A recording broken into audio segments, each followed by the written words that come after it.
Hello guys, welcome to current affairs फंडा। दोस्तों, IBPS RRB clerical exam के लिए मैंने एक पोल कंडक्ट कराया था जिसमें काफ़ी सारे लोगों ने पार्टिसिपेट किया और पोल में लगभग 18,000 से ज़्यादा लोगों ने वोटिंग की। मैं आपको यहाँ पर बताना चाहूँगा कि पेपर में जो लोगों के अटैम्प्ट्स हैं वो किस फॉर्मेट में थे और क्या एक्सपेक्टेड कट ऑफ हो सकती है। तो देखो, मैंने जो ऑप्शंस रखे थे वो था लेस देन 55, फिर था 56 टू 62, उसके बाद में था 63 टू 71 और उसके बाद में था एबव 72। तो आप देख सकते हैं कि यहाँ पर जो पोल में लोगों ने हिस्सा लिया है इसमें लेस देन 55 में केवल 9% है और 56 टू 62 में 11% है और 63 टू 71 में 26% है। इसका मतलब मैं यहाँ पर कह सकता हूँ कि लेस देन 71 करने वाले लोग हैं और जो ग्रेटर देन 72 हैं ये दोस्तों काफ़ी ज़्यादा है, 40% है। तो अगर मैं इस पूरे पेपर को देखूं तो जो मेजॉरिटी है वो पेपर को अटेम्प्ट कर आई है 72 से ज़्यादा। ओके, तो यहाँ पर मैं आपको कुछ लोगों के कमेंट्स भी दिखाऊंगा, लेकिन आपको एक आइडिया दे सकता हूँ कट ऑफ के बारे में।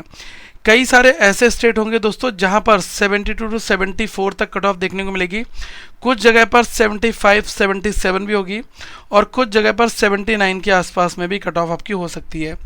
ये कम्प्लीटली डिपेंड करेगा नंबर ऑफ वैकेंसीज के ऊपर और मेरा ऐसा मानना है कि लेस देन 70 एक आध जगह आपको देखने को मिल जाए तो होगा, वरना ज़्यादातर मेजॉरिटी जो है वो दोस्तों इसी के ऊपर देखने को मिलेगा।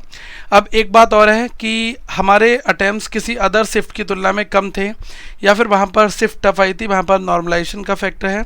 तो उस केस में अगर आप 68 भी कर आयोगे, एक्यूरेसी आपकी 100% होगी क्योंकि क्वांट रीजनिंग है। तो यहाँ पर आपके मार्क्स ऑब्वियसली ये 73 74 तक हो सकते हैं क्योंकि नॉर्मलाइजेशन से नंबर बढ़ते हैं, 6-7 नंबर का फ़र्क पड़ जाता है। ओके, तो ये चिंता बिल्कुल मत करो, बस ये देखो कि अगर पेपर आइडियल है और हम बनाने वाले पेपर को हैं और पेपर में काफ़ी अच्छे अटैम्प्ट्स लोग करके आ रहे हैं, वहाँ पर 65 68 वालों के लिए दोस्तों चांसेस काफ़ी कम हैं।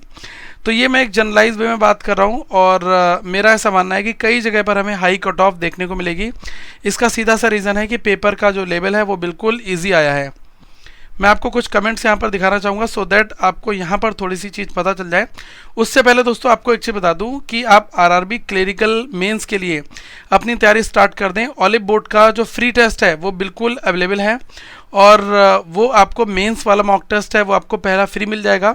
उसका लिंक आपको नीचे डिस्क्रिप्शन में दिया है, वहाँ से अपनी शुरुआत करें और जो न्यू लेवल्स के पजल DI हैं उनको बनाएं। थोड़े से लेवल अच्छे रखे गए हैं क्योंकि पेपर कभी भी कैसा भी चेंज हो सकता है, इसलिए थोड़ा सा लेवल ऑलिव बोर्ड के अलग अच्छा रखा है आप सभी के लिए। यहाँ पर मैं आपको कमेंट्स पहले कुछ दिखाना चाहूँगा। देखो, यहाँ पर है यूपी 80 मैंने अटैम्प्ट किए जनरल में। इसके बाद में देखो अटेम्प्टेड 77 जिसमें रीजनिंग में 40 हैं, क्वांट में 37 हैं। 80 अटैम्प्ट्स फ्रॉम यूपी 100% एक्यूरेसी, ये 71 अटैम्प्ट किए किसी ने यूपी से और total 79 40 for 39। Anyone with 100% accuracy with 68 and above will surely qualify.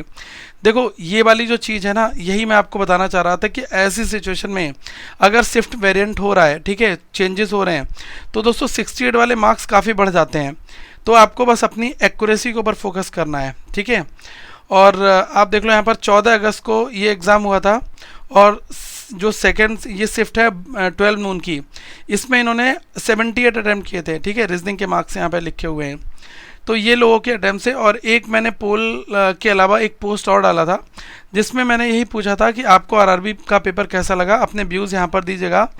तो काफ़ी लोगों ने कहा कि paper was easy. First attempt from UP 73, 67 attempt third shift generate, इन्होंने लिखा है third shift generate from Tripura. 14 अगस्त को shift number 5 paper was so easy attended 77 from Gujarat. 74 इन्होंने 69 किए हैं यूपीएससी कैटेगरी से। तो देखो, कैटेगरी बेस वालों के नंबर थोड़े से ठीक कम रहते हैं। अगर हम बात करें SC ST की, ओबीसी से, ओबीसी और जनरल और ईडब्ल्यूएस के नियर अबाउट बराबर रहते हैं, ठीक है। एक आध नंबर का फ़र्क ओबीसी में देखने को मिल सकता है, बाकी ईडब्ल्यूएस हो गया आपका, ये जो अनरिजर्व कैटेगरी हो गई, ये इर्द गिर्द में रहेंगे। इवन ओबीसी भी, SC ST में थोड़ा सा आपको गैप देखने को मिल सकता है। देखो यहाँ पर लिखा है शिफ्ट 1 इजी, कैलकुलेटिव थी थोड़ी सी। स्लॉट 3 बस 73 अटैम्प्ट उन्होंने किए हैं स्लॉट 3 में। ओबीसी हरियाणा 14 अगस्त को 70 अटैम्प्ट किए हैं, जिसकी भी एक्यूरेसी 100% होगी उसका सिलेक्शन होने के चांसेस ज़्यादा हैं। तो भाई मेरा भी यही कहना है कि अगर आपकी एक्यूरेसी अच्छी है, आपने 72 के आसपास अटैम्प्ट किए हैं, तो बिल्कुल आप चिंता मत करें, आपको मेंस की तैयारी करनी चाहिए। और आगे फर्दर आप लोग ये कमेंट्स को पढ़ सकते हैं, और जिन लोगों ने पोल में हिस्सा नहीं लिया वो लोग भी पोल में अपने कमेंट्स और अपनी सारी चीज़ों को बता सकते हैं। मेरा यही मानना है कि मेंस की तैयारी आप लोगों को पुश करना चाहिए अपने आप को। 72 बहुत अच्छे अटैम्प्ट्स हैं, और अगर एक्यूरेसी बढ़िया है तो आपको बेनिफिट वहाँ पर मिलेगा, और result with in days announce हो जाएगा जल्दी से जल्दी, और आपको आगे मेंस की तैयारी करनी है। तो सितंबर में आसपास नियर अबाउट मेंस होगा, एंड ऑफ द सितंबर। तो आप लोग अपनी तैयारी करते रहिएगा। अगर कोई डाउट है तो ज़रूर पूछना नीचे। और जो ऑलिव बोर्ड का फ्री मॉक टेस्ट है आरआरबी क्लरिकल का, उसको बनाना, उसका लिंक आप सभी को नीचे डिस्क्रिप्शन में दिया गया है।